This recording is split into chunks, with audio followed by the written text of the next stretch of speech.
this is Tim from Your 6 Studios. Today in this video, I'm going to show you how to set a timer for your different applications, maybe Facebook or Instagram on your Xiaomi phone. So it will alert you that you're using it too much, essentially. So we could just set this for Facebook for 5 minutes or something like that.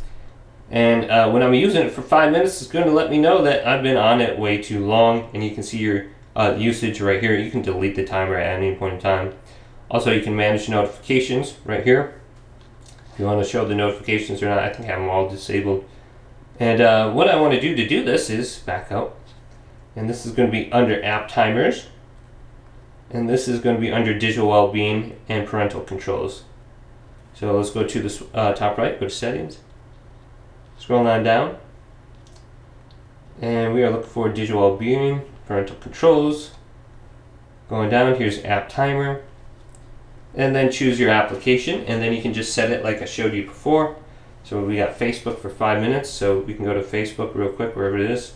And I don't think I have an account on this phone at all. Looks like I have to update it. So I can just update it.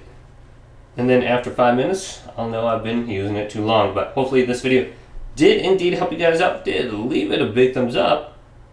And subscribe to my channel down below for more tech out videos coming up next on Your 6 Studios.